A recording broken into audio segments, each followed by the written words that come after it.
اس نے کہا کہ سر ایک لڑکا تو مسلمان ہوا صرف آدھے منٹ میں، کہا میں نے گھڑی دیکھ کر کے بات کی تو آدھا منٹ لگا تو اس کے بعد پھر سے اسلام قبول کر لیا۔ قرآن میں ہے یا الذین آمنوا من یرتد منکم عن دینہ، اے ایمان والو اگر تم میرے دین پر نہیں چلنا چاہتے فسوف یأتی اللہ بقوم، میں نئی قوم لاؤں گا اور وہ اسلام کو گلے لگائے گی، وہ اسلام پر ایک ایک حکم پر عمل کرے گی، وہ اللہ سے محبت کرنے والے ہوں گے، اللہ ان سے محبت کرنے والے ہوں گے، اور ان کو کسی کی پرواہ نہیں ہوگی کون تانے دیتا ہے، داڑھی رکھنے پر تانا، ٹوپی پہننے پر تانا۔ نادان ہے آج کے لوگ، یہودی اگر ٹوپی پہنے گا دنیا میں کسی کو اعتراض نہیں ہوگا، مسلمان ٹوپی پہنے گا تو غیر مسلموں کو بھی اور مسلمانوں کو بھی اعتراض، یہودی اگر داڑھی رکھے گا دنیا میں کوئی اعتراض نہیں کر سکتا، اور مسلمان جب داڑھی رکھے گا تو گھر والے بھی پیچھے پڑ جائیں گے اور محلے والے بھی پیچھے پڑ جائیں گے، سکول والے بھی پیچھے پڑ جائیں گے۔ یہودی اگر اپنی عبادت کرے گا کوئی سا اعتراض نہیں کرے گا، اور مسلمان لڑکا اگر نمازی بن گیا کیا کے ساتھ یہ دجیلوسی بن گیا۔ یہودی لڑکیاں اگر پردہ کریں گی، عیسائی نن اگر سکارت پہنے گی، دنیا تو سر میں درد نہیں ہوتا، اور مسلمان بیٹی اگر سکارت پہنے گی کہنے لگے صاحب یہ بیکورڈ ہوگی۔ سمجھنا چاہیے اصل میں مہم ہے صرف دنیا سے اسلام مٹ جانا چاہیے، باقی دنیا کی قومیں کدھر کو جائیں ان سے غرض نہیں۔ اس لیے میرے بھائیوں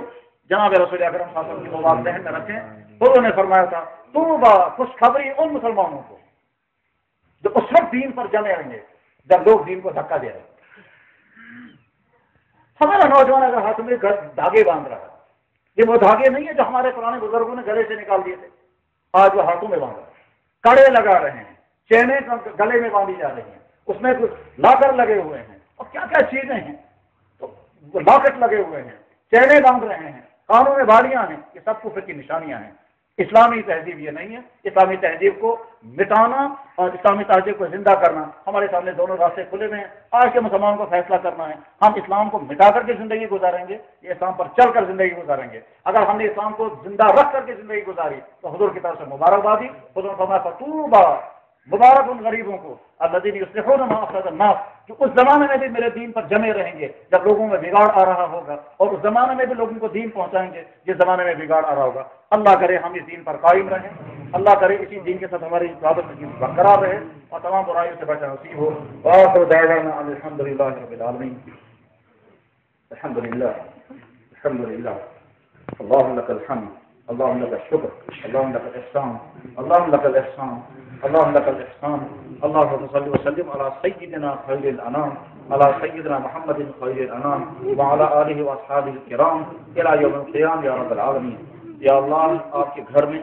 یا اللہ آپ کے سامنے اپنے گنہگار ہاتھ ہلا کر کے، یا اللہ ان گنہگار آنکھوں کو بند کر کے، یا اللہ یہ گنہگار زبان آپ کے سامنے کھول کر آپ کے گھر میں، یا اللہ اس وقت موجود فرشتوں کو گواہ بنا کر ہم سچے دل سے پڑھتے ہیں اشہد ان لا الہ الا اللہ واشہد ان محمد رسول اللہ۔ یا اللہ آپ ہمارے اللہ ہیں، بہت مہربان، بہت شفیق، بہت رحیم، آپ کے نبی ہمارے نبی ہیں، ان سے بڑا شفیق کوئی نہیں، ان سے بڑا ہمدرد کوئی نہیں، ان سے زیادہ رحمت العالمین کوئی نہیں۔ یا اللہ آپ کے رحیم، آپ کا نبی بھی رحیم، آپ رب العالمین، آپ کے نبی رحمت للعالمین۔ یا اللہ ہم نے آپ کو اپنا اللہ مانا، آپ کے نبی کو اپنا نبی مانا، آپ کی کتاب کو سچی کتاب مانا، مرنے کے بعد کی زندگی پر ہمیں یقین ہے۔ یا اللہ ہمیں یقین ہے کہ ہمارے سارے اعمال لکھے جاتے ہیں، ہمیں یقین ہے کہ اس وقت اگر ہم مسجد میں ہیں کہ اللہ آپ دیکھ رہے ہیں، کیا ہم مسجد میں ہیں، آپ کے فرشتے چاروں طرف کھاتے لے کر کے کھڑے ہیں تو حاضری ہمیں لگا رہے ہوں گے، انہیں کھاتوں میں نام بھی لکھے ہوں گے، کیونکہ یہ ساری باتیں آپ کے نبی کے ذریعے سے ہمیں معلوم ہوئی ہیں۔ یا اللہ اب ہم اس آپ کے ایمان عطا کرنے پر شکر ادا کرتے ہیں، آپ نے ایمان عطا کیا، ہمارے مطالبے کے بغیر شکر ادا کرتے ہیں۔ اس ایمان کو ہم نے برباد کر دیا،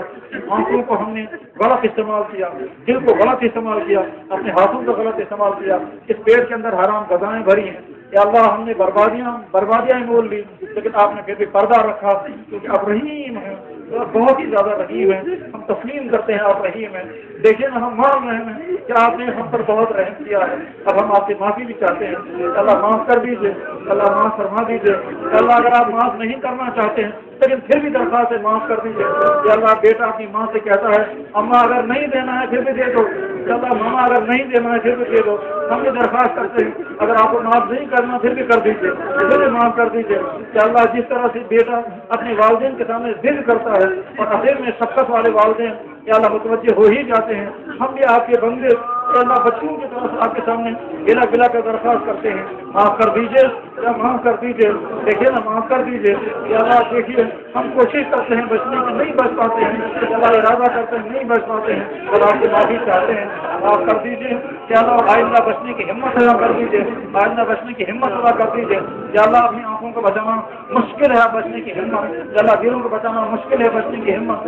یا اللہ آج ہم جہاں بھی جاتے ہیں ہماری بہنیں کہ اللہ پرکشش لباس پہن کر بناؤ سنگار کر کے میک اپ کر کے ہمارے سامنے آتی ہیں، ہم اپنے کو نہیں بچا پاتے ہیں، یا اللہ ہم باہر نہ نکلتے، مگر وہ بھی نہیں ہو سکتا ہے، اگر باہر نکلنا ہے، پڑھنا بھی ہے، بزنس بھی کرنے ہیں، چیزیں بھی لانی ہے، بازاروں میں بھی جانا ہے، دفتروں میں بھی جانا ہے، اب کہاں جائیں، نہ جائیں تو وہی مصیبت، جائیں تو ان مصیبتوں کا سامنا کیسے کریں؟ آپ ہمارے اندر اتنی ہمت پیدا کر دیں، اتنی قوت پیدا کر دیں کہ جیسے ہم اپنی سگی بہن کو دیکھ کر کے اپنے دل میں برے خیالات نہیں لاتے ہیں، اسی طرح سے کسی مسلمان بہن کو دیکھ کر ہمارے دل میں برے خیالات نہیں آنے چاہیے، ایسی ہمت عطا کر دے، اور آپ کے بس میں ہے، اپنی اختیار میں ہے، یا اللہ جیسے ہم اپنی ماں کو دیکھ کر کے یا اللہ دیکھتے ہیں تو کبھی برے خیالات دل میں نہیں آتے ہیں، ایسے ہم کسی بھی ماں کو دیکھیں ہمارے دل میں برے خیال نہیں آنے چاہیے، یا اللہ اگر ہم اپنی بیٹی کو دیکھتے ہیں برے خیال دل میں نہیں آتے ہیں، ایسی کسی مسلمان بیٹی کو دیکھیں تو ہمارے دل میں برے خیال نہیں آنے چاہیے۔ شیطان ہمارے پیچھے، نفس ہمارے پیچھے، اور انسان بھی کتنے گمراہ کرنے پر لگے ہوئے ہیں، اب آپ سے حفاظت کی بھیک چاہتے ہیں، ہماری جوانی کو بگڑنے سے بچا دیجیے، ہمارے گھروں کے بگاڑ کو دور کر دیجیے، یا اللہ یہاں تو اب مرتب بنانے کی محنتیں چل رہی ہیں، یا اکرم الاکرمین جہاں کی ایمان والوں کا ایمان چھیننے کے لیے طرح طرح کے حربے استعمال ہو رہے ہیں، یا اللہ پیسہ استعمال ہو رہا، اور پیسے کے علاوہ نہ جانے اور کیا کیا چیزیں استعمال ہو رہی ہیں، کیا کیا لالچیں، کیا کیا دھوکے دیے جا رہے ہیں، یا اللہ آج کے ایمان والے کو یا اللہ احساس ادا کر دیجیے کہ وہ یاد رکھے شاہ حمنا رحم اللہ تعالیٰ کے ذریعے سے جب اسلام یہاں پہنچا تھا انہوں نے روزانہ ہم سے اقرار کروایا تھا کہ اسی دین پر ہم ثابت قدم رہیں گے، آج سمجھ میں آتا ہے انہوں نے روزانہ یہ اقرار کیوں کرایا تھا۔ یا اکرم الاکرمین یا ارحم الراحمین ہمارے نوجوان بھائیوں کی اللہ جوانی کی حفاظت فرما دے، یہ بیچارے اپنے اندر کا دکھ و درد کسی کو کہہ بھی نہیں پاتے ہیں، یا اللہ یہ تنہائیوں میں طرح طرح کے گناہوں کا شکار ہوتے ہیں، کبھی ان کو خیال بھی نہیں آتا ہے، کبھی خیال آتا ہے پھر کہتے ہیں کیسے بچ پاؤں گا،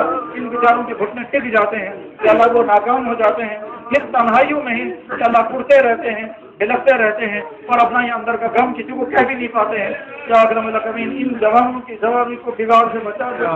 ان جوانوں پر رحم کرنے والا ان کے والدین بھی نہیں، آج کے سماج کے ظلم میں یہ پسے ہوئے ہیں، یہ بیچارے پیاسے ہیں مگر آج ان کو پانی پلانے والا کوئی نہیں، یہ بیچارے بھوکے ہیں، ان کو کھانا دینے کے لیے لوگ تیار نہیں۔ ایک طرف سے ہم کہتے ہیں زیادہ زیادہ اپنے بدن کو سجاؤ، یہ نہیں سجاتے ہیں تو لوگ کہتے ہیں تم بیکورڈ ہو، یہ سجاتے ہیں تو اس کے بعد پھر کہ اللہ ان کا پیچھا ہونے لگتا ہے، یا اپنی بہنوں کو دیکھتے ہیں سجی ہوئی آ رہی ہیں تو ان کے دلوں کے اندر نفس ابھرتا ہے، یا اپنے نفس کو قابو میں رکھ نہیں پاتے، اور ہماری بہنیں سچ کر نہیں آئیں گی تو ہم ہی انہیں تانا دیتے ہیں کہ تم بیکورڈ بن گئی ہو۔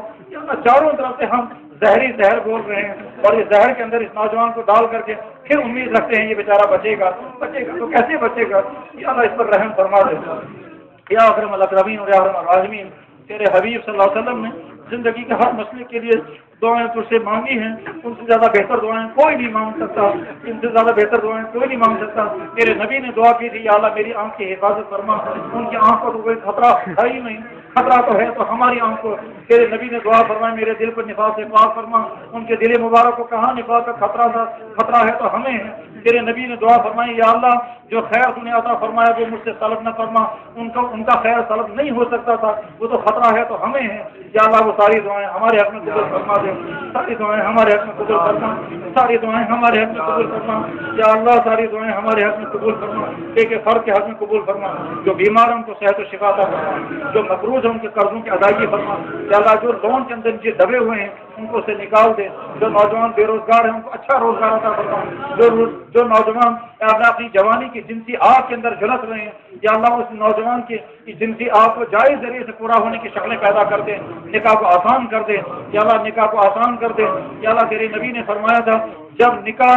مہنگا ہوگا تو بدکاریاں عام اور سستی ہو جائیں گی۔ کہ اللہ آج کا نوجوان یہ کہتا ہے کہ میں بدکاری کر رہا ہوں، میرے گناہ میرے والدین کے سر پر ہیں جو میری بات سنتے نہیں ہیں، وہ سمجھتے نہیں ہیں، کیا کریں؟ اللہ کبھی ہم سے پوچھتے ہیں ہم کیا کریں؟ کہ اللہ ہم بھی جواب دے نہیں پاتے ہیں، کیا سمجھائیں گے؟ کہ اللہ ہمت کرتے اس کے والدین کو سمجھانے کی، وہ والدین الٹے ہم کو ڈانٹتے ہیں، تم کون آئے ہمارے گھر میں دخل دینے والے، کہاں جائیں اور کس سے کہیں؟ کوئی شکل سمجھ میں نہیں آتی ہے، ان نوجوانوں کی اس جوانی کو بچانے کی کوئی تدبیر سمجھ میں نہیں آتی۔ اب آپ ہی دروازے کھول دیں اور یہاں کے رسموں کے بتوں کو توڑ دیں، یا اللہ رسموں کے بتوں کو توڑ دیں۔ میرے نبی علیہ السلام نے فرمایا تھا جاہلیت کی تمام رسموں کو میں اپنے پاؤں سے رون کر جا رہا ہوں، ہم نے وہ ساری جاہلیت کی رسمیں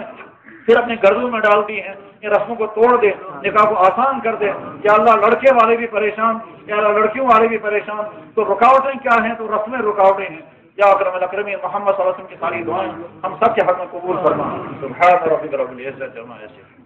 سلام